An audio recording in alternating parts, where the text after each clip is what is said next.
Surat railway station ખાતે બાળકો મારફતે સોનાના દાગીનાની ચોરી કરતી આંતરરાજ્ય પારધી ગેંગને લોકલ ક્રાઇમ બ્રાન્ચ પશ્ચિમ રેલવે સુરતે પ્રથમવાર ઇન્સ્ટાગ્રામ આઈડીના આધારે ઝડપી લીધી છે. પોલીસે ₹15,30,000ની ચોરીનો ગુનો ડિટેક્ટ કરી મુદ્દામાલ રિકવર કર્યો છે. સુરત રેલવે સ્ટેશન ખાતે બાળકો મારફતે સોનાના દાગીનાની ચોરી કરતી આંતરરાજ્ય પારધી ગેંગને લોકલ ક્રાઇમ બ્રાન્ચ પશ્ચિમ રેલવે સુરતે પ્રથમવાર ઇન્સ્ટાગ્રામ આઈડીના આધારે ઝડપી લીધી છે. ડીજીપી સીઆઈડી ક્રાઇમ અને રેલવેઝના માર્ગદર્શન હેઠળ મુસાફરોની સલામતી અને ચોરીના ગુનાઓ અટકાવવા સતત કાર્યવાહી ચાલી રહી છે.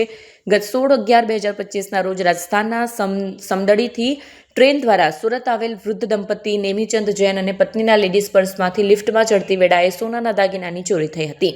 અંદાજે ₹15,60,700ના દાગીનાની ચોરી અંગે સુરત રેલવે પોલીસ સ્ટેશનમાં ગુનો નોંધાયો હતો. આ કેસની તપાસ દરમિયાન એલસીબી ટીમે સોશિયલ સર્વેલન્સના આધારે ટેકનિકલ તપાસથી ગેંગને ઓળખી ઝડપી પાડી મુદ્દામાલ કબજે કર્યો છે. પોલીસે મુસાફરોને કિંમતી સામાન બાબતે સતર્ક રહેવા અપીલ કરી છે. સુરત રેલવે પોલીસ સ્ટેશન ખાતે ગઈ 16મી તારીખે ચોરીનો બનાવ નોંધવામાં આવેલો હતો. આની વિગત એવી છે કે રાજસ્થાનથી શ્રી નેમીચંદજી જૈન સુરત આવ્યા હતા. જ્યારે પ્લેટફોર્મ નંબર 2 ઉપર એ ઉતર્યા હતા, એના પછી એમના એક જે પર્સ છે જેમાં સોનાના દાગીનાઓ હતા એ બધું ચોરાઈ ગયા હતા એવી ફરિયાદ નોંધાઈ હતી.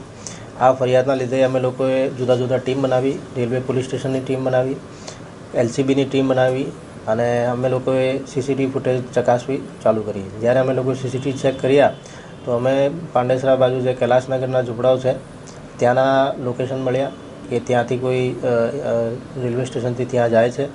જ્યાં પણ ઝૂંપડા બધા ખાલી હતા તો અમે લોકો ત્યાં જે ગાર્બેજ છે એમાં ચેક કર્યું તો અમને કંઈ ક્લુ મળ્યું કે મહારાષ્ટ્રના બુલઢાણા ખાતે એ લોકોએ હંગામિયતમાં કાયમી રીતે રહેતા હોય છે. તો અમે લોકોએ ફરીથી ટીમ બનાવીને મહારાષ્ટ્રના બુલઢાણા ખાતે મોકલી. ત્યાં અમે લોકોએ 8થી 10 જેટલા પોલીસ સ્ટેશનોમાં એમના ફોટા બતાવ્યા અને ચેકિંગ કરાવી. પછી અમે લોકોએ જે એલસીબી ઓફિસ છે ત્યાં એમના ફોટા આપ્યા. તો 2-4 દિવસમાં અમને એક ક્લુ મળ્યું કે આ જે માણસ છે આ મહારાષ્ટ્રના બુલઢાણા ખાતે કોઈ ગામડામાં રહે છે અને અત્યારે હાલ ત્યાં અમરાવતી એમની લોકેશન મળે છે. પછી અમે લોકોએ અમારી રીતે એમના ફોટોઝને ચેક કરી એમને ઇન્ટરનેટ ઉપરથી એમના ફોટો દ્વારા ઇન્સ્ટાગ્રામ આઈડી અમે લોકોએ મેળવી લીધી. આ ઇન્સ્ટાગ્રામ આઈડીથી અમે લોકોએ જ્યારે મેટાને કોન્ટેક્ટ કર્યો તો એમના આઈપી ડિટેલ્સ અમને મળ્યા. આઈપી ડિટેલનો આઈપીડીઆર એનાલિસિસ કરીને એમના જે મોબાઈલ નંબર છે એ અમને મળી ગયા. એ મોબાઈલ નંબરનો અમે વધુ લોકેશન અને સીડીઆર કઢાવીને અમરાવતીથી જ્યારે એ લોકો હતા ત્યારથી એમને ટ્રેક કરતા હતા અને જ્યારે ફરીથી એ લોકો સુરતમાં ચોરી કરવા આવ્યા ત્યારે અમને એ લોકોને ઝડપી પાડ્યા.